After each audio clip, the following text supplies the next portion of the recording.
ma sana'tu abu laka bi ni'matika alayya wa abu'u bi dzanbi faghfirli fa innahu la yaghfiruz dzunuba illa anta. Sayyidul istighfar, mahkotanya istighfar dibaca setiap pagi dan juga sore hari. Siapa yang sedang dilanda kesulitan, Allah akan berikan kemudahan kepada dirinya. Siapa yang diwafatkan oleh Allah sore harinya, dibaca pagi hari, Allah masukkan ke dalam surganya. Siapa yang baca di petang hari, diwafatkan malam hari atau sepagi harinya, Allah masukkan ke dalam surga Allah Subhanahu wa taala. Istighfar selalu mendatangkan ketenangan bagi kita. Imam Ahmad bin Hanbal pernah ditanya tentang beberapa hal oleh orang-orang yang berbeda. Ketika ditanyakan perihal bagaimana menambah rezeki, bagaimana cara membuat usaha saya kembali maju, bagaimana saya ingin punya anak, 4 orang yang datang kepada ia berbeda-beda. Yang ia perintahkan kepada orang-orang itu adalah beristighfarlah kepada Allah. Apa masalah kita? Banyak hutang, ada cicilan motor, cicilan mobil, cicilan kredit yang belum lunas, terjerat dengan riba, ada masalah ekonomi, ada masalah yang dengan keluarganya, ada yang pengen punya anak lagi tapi belum punya anak, ada yang sama sekali sudah menikah belum punya anak. Apa kunci yang pertama? Istighfar. Rezeki yang terlupakan ketika kita terlalu sibuk dengan yang tidak ada dan melupakan yang maha ada dan maha mengadakan. Siapa itu? Allah Subhanahu wa taala. Saya datang ke Bismillahirrahmanirrahim. Sebuah tempat di kota Karawang. Saya itu curhat waktu itu. Kiai ini seumuran dengan saya. Beliau kelahiran 87. Tapi beliau sudah punya 9 pesantren. Saya tanya, Kiai, saya pengen punya 1 pesantren belum jadi-jadi. Lah Kiai udah punya 9 pesantren. Gimana sih Kiai tips and triknya gitu? Dia jawab begini, Kang Boni, yang Kang Boni lakukan sibuk memikirkan yang tidak adanya, lupa memikirkan yang maha mengadakannya. Yang Kang Boni cari uangnya dulu, bukan Allahnya. Yang saya cari Allah dulu. Allah yang akan mengadakan. Benar. Yang kadang suka kita repotkan masalahnya, bukan yang maha menyelesaikan masalahnya. Bertawakal kepada Allah dibarengi dengan ikhtiar, itu konsep yang paripurna luar biasa dari setiap manusia menghadapi setiap permasalahan yang ada. Ikhtiarnya boleh, bertawakalnya jangan lupa. Kalau ngusir nyamuk cuman pakai autan, standar. Ngusir nyamuk cuman pakai hit, one vape, baygon, itu standar. Tapi kalau ngusir nyamuknya pakai tauhid, itu luar biasa. Ya Allah ya Rabbi, Kau yang menciptakan nyamuk ini, Kau yang mendatangkan nyamuk ini ya Allah. Indah nyamuk ini berada di rumahku ya Allah. Seandainya rezeki nyamuk ada pada diriku, silakan ya Allah, hadirkan rezeki dariku untuk dirinya dan jangan sampai ia mengganggu tidurku. Aku sisakan jempolku untuknya. Saya. Jadi nggak repot. Kenapa jadi hidup kita diganggu sama nyamuk? Nyamuk ada, susah tidur. Kenapa jadi stres? Pasrah, bersyukur sama Allah. Alhamdulillah ya Allah, Kau menciptakan nyamuk sebesar ini ya Allah. Kalau sebesar kucing, stres saya ya Allah. Kecil aja suaranya udah kayak gitu ya. Ngeng. Coba segede kucing sekarang. Ngong. Coba sekali sedot mati kita. Dan tahu nggak, pembunuh manusia yang paling banyak itu dari siapa coba? Nyamuk. Kecil barangnya, tapi sekali sentet mati orang. Harimau, buaya besar, tapi nggak banyak membunuh manusia. Nyamuk banyak membunuh manusia dan banyak menurunkan ketauhidan kita jadinya. Coba kalau kita pasrah sama Allah, ya Allah, Kau ciptakan nyamuk sebesar ini, nggak sebesar kucing. Masya Allah, alhamdulillah ya Allah. Kalau nyamuk sebesar kucing, cicaknya segede buaya, ya Allah, repot. Tenang, nyamuk sudah ada rizkinya dari kita. Gimana Allah aja? Cicak udah ada rizkinya dari Allah. Gimana Allah aja? Kenapa repot? Tidak pernah ada ditemukan cicak bunuh diri karena kehilangan rizki. Nggak ada. Cicak stres. Ya Allah, mengapa Engkau ciptakan aku diam di atas dinding? Makananku terbang. Stres ya Allah. Nggak ada. Kita makanannya muncul. Lihat di sini. Ada air minum. Nanti datang snack bentar lagi insya Allah. Iya bener. Serius. Makanan kita itu dihadirkan. Nanti lihat sebentar lagi ada yang menghadirkan. Yakin gak sama Allah? Nah, kita buktikan. Kalau benar yakin sama Allah, akan sebentar lagi akan yang menghadirkan sebuah snack ke sini. Entah itu berupa roti ataupun apapun, insya Allah ada. Nah, kita siapkan saja dulu tempatnya. Ini meja ada 2 tapi yang 1 kosong, kan sayang. Itu cirinya rizki bagi manusia itu didatangkan sama Allah. Begitu pula cicak. Cicak itu di dinding, tapi rizkinya didatangkan oleh Allah Subhanahu wa taala. Lihat nyanyian tauhid waktu kecil. Makanya kalau ngajarin lagu jangan cuman sepotong, ajarkan dengan pembawaannya. Cicak-cicak diam-diam datang seekor nyamuk. Nah, sok teteh makan. Hewannya namanya? Ayo adik-adik. Hewannya namanya apa sayang? Cicak. Diamnya di mana? Di dinding. Apa yang dilakukan di dinding? Merayap. Lalu apa yang terjadi? Datang. Apa yang datang? Berapa banyak? Sesuai dengan kebutuhannya. Lalu hap. Datang atau mendatangi? Datang. Siapa yang mendatangkannya? Allah. Nyamuk ciptaan Allah. Cicak ciptaan Allah. Ketika nyamuk diciptakan Allah, cicak ciptaan Allah, Allah gak pernah merugikan setiap ciptaannya. Selalu dihadirkan kebutuhannya. Kita manusia disebutkan oleh Allah Subhanahu wa taala, "Watini wa zaituni wa turi sinina wa hadzal baladil amin. Laqad khalaqnal insana fi ahsani taqwim." Sebaik-baiknya ciptaan makhluk kita, datang rotinya. Ini. Ya coba, Kang Boni minta nggak sama panitia? Enggak ada yang maksa. Ya, alhamdulillah, makasih, akhi, masya Allah. Lihat, masih nggak yakin sama janji Allah? Kang Boni butuhnya 1, didatangkan yang 3. Allah tahu apa yang dibutuhkan sama Kang Boni, tahu yang dibutuhkan sama kita. Masalahnya mau nggak berserah diri sama Allah? La in syakartum la azidannakum. Bersyukur kepada Allah, Allah akan tambahkan nikmatnya. Apapun yang ada dalam kehidupan semakin disyukuri dikasih. Nggak ada manusia kayak begini. Kang Boni, misalkan ada seseorang ngasih teteh iPhone, terus teteh bilang terima kasih, dikasih iPhone lagi. Ada nggak yang begitu? Nggak ada. Nah Allah lebih dari itu. Kalau kita bersyukur, berterima kasih sama Allah, ya Allah, terima kasih ya Allah, Engkau telah menghadirkan ini, dibalas sama Allah Subhanahu wa taala. Masalahnya rezeki itu bukan hanya yang namanya materi, tapi rezeki itu lebih luas dari itu. Ada yang namanya anak yang soleh, istri yang soleha, kesehatan kita, kesehatan anak. Itulah rezeki yang luar biasa. Yang paling nikmat adalah nikmat iman dan nikmat Islam. Rizki berupa hidayah dari Allah Subhanahu wa taala. Alhamdulillah Bunda, ikhwan dan akhwat yang dimuliakan oleh Allah Subhanahu wa taala, itu yang bisa Kang Boni sampaikan untuk kesempatan siang hari ini. Silakan kalau ada yang mau bertanya, Kang Boni hitung sampai 3, 1 2 3, ya terima kasih. Kalau tidak ada, masya Allah, alhamdulillah. Nih ya.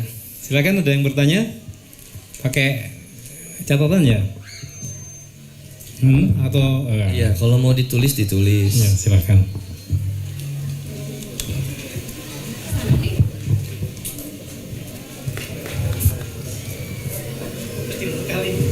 Jangan-jangan nggak bisa dibuka.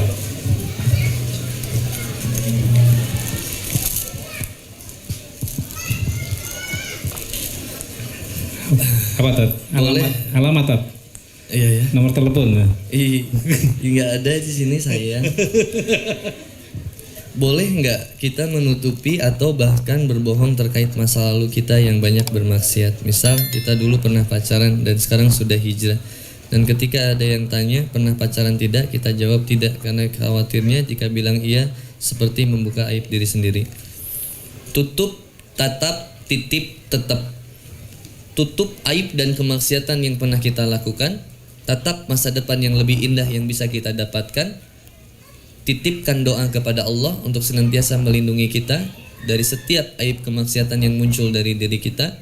Yang keempat, tetap istiqomah di jalan Allah Subhanahu wa taala. Seseorang yang terbaik tidak membutuhkan masa lalu kita. Gak pernah butuh itu. Cuman bikin sakit hati. Nah, istri saya sama juga. Mohon maaf ya saya cerita istri saya, bukan berarti istri saya perfect dan seterusnya, enggak. Cuman saya banyak belajar dari akhlak istri saya. Dia tidak banyak butuh cerita masa lalu saya, meskipun dia tahu. Dia nggak mau tahu ini mantan kamu, ini begini, nggak mau tahu. Walaupun sebenarnya dia tahu gitu, tapi nggak pernah mau repot gitu. Yang paling nyiksa itu kan terlalu cinta kepada makhluk, itu nyiksa. Saya sekarang ngajak kepada istri itu supaya tidak terlalu cinta kepada saya, karena sebagaimanapun yang namanya berpisah itu sebuah kepastian. Ditinggalkan atau meninggalkan itu sebuah jawaban. Berpisah sebuah kepastian, ditinggalkan atau meninggalkan sebuah jawaban pasti. Kalau saya kemudian sekarang saya pergi ke Jogja, demi Allah tidak ada yang bisa menjamin saya bisa balik lagi ke Bandung bertemu dengan istri saya. Maka saya selalu belajar untuk ketika saya pergi rumah, selalu seperti saya akan berpisah dengan Allah, berpisah dengan mereka, seperti yang akan meninggal. Loh, saya belajar itu dari seorang kiai juga begitu. Setiap mau pergi itu, setiap mau pergi dipeluk itu istrinya. Mama, maafin papa ya, papa mau padahal perginya cuma di depan komplek. Saya bilang, Pak Kiai, gitu-gitu amat. Dia bilang, demi Allah, tidak ada yang bisa menjamin diri saya kembali ke dalam rumah itu dalam keadaan hidup. Maka saya ingin ketika saya berpisah dengan istri saya pergi dari rumah saya ingin istri saya benar-benar memaafkan dosa-dosa saya dan kesalahan saya. Benar saya bilang.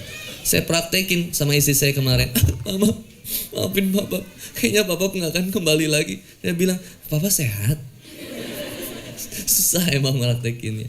Ya tadi ya teh ya, kemaksiatan sudah, tidak perlu diceritakan dan tidak perlu untuk kemudian kita membongkar aib kemaksiatan seseorang. Udah, tutup aja secukupnya ya. Setiap kita punya masa lalu yang buruk, ya sudahlah, tidak usah kemudian kita ceritakan kepada siapapun lagi.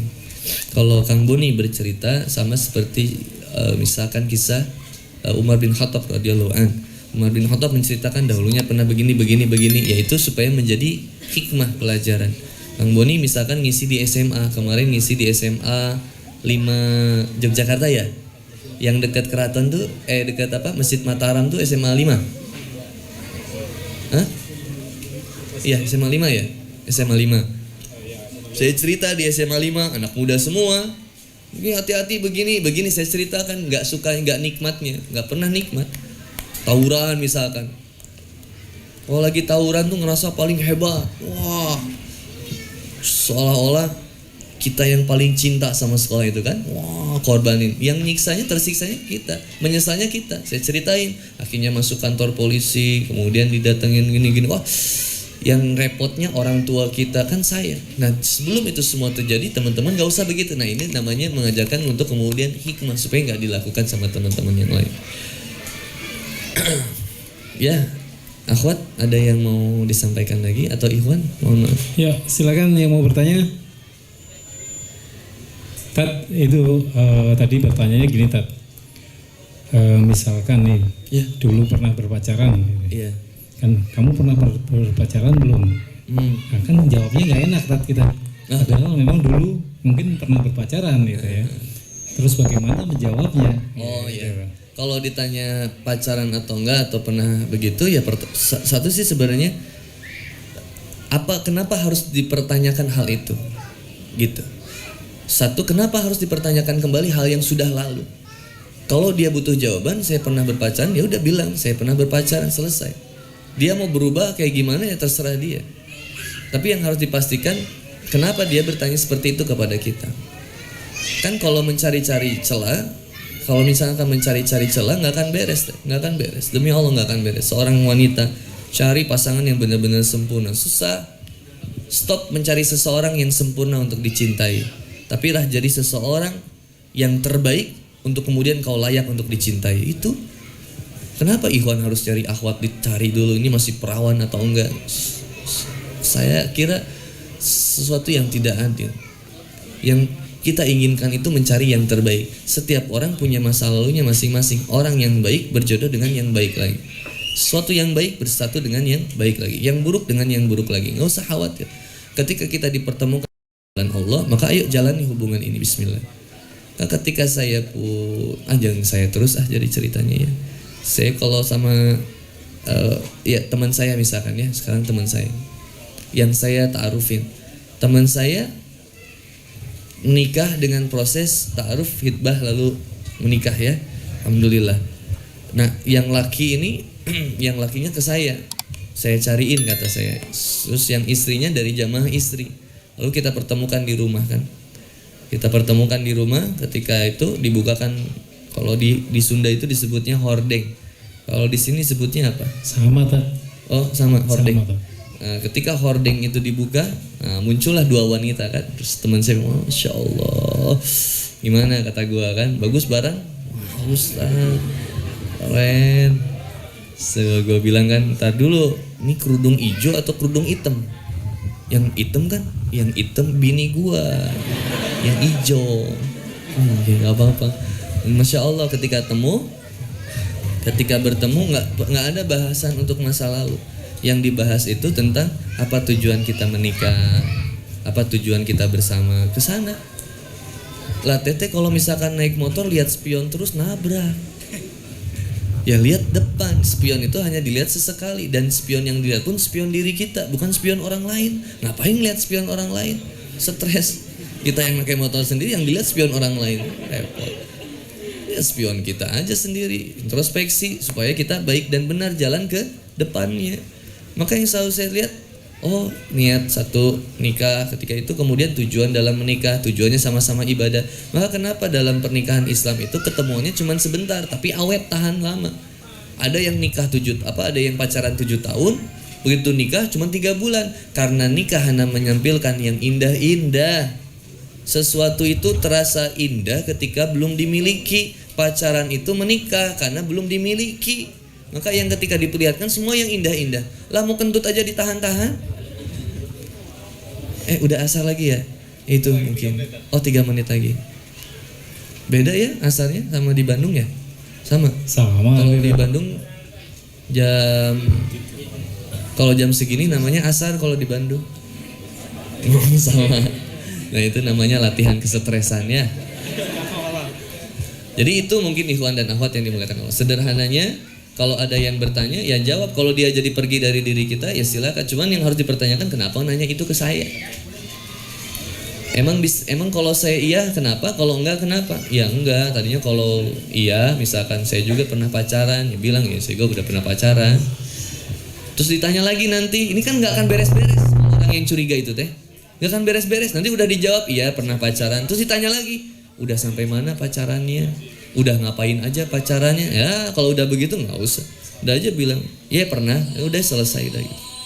Nggak usah tanya-tanya lagi gitu. Ya mungkin ikhwan dan akhwat yang dimuliakan oleh Allah Subhanahu Wa Taala, saya mohon maaf itu yang bisa saya sampaikan. Mohon maaf atas segala kekurangannya. Mohon maaf. Tadi Quran surat Nuh ayat 10 sampai 12 itu kunci membuka nikmat yang terlupakan, rezeki yang terlupakan. Jadi kalau ada masalah apapun, balikan beristighfar kepada Allah Subhanahu Wa Taala. Mudah-mudahan kita semua diberikan kelancaran oleh Allah Subhanahu Wa Taala, kemudahan rezeki oleh Allah Subhanahu Wa Taala. Sekian dari saya, billahi taufiq wal hidayah, fastabiqul khairat fisabil haq.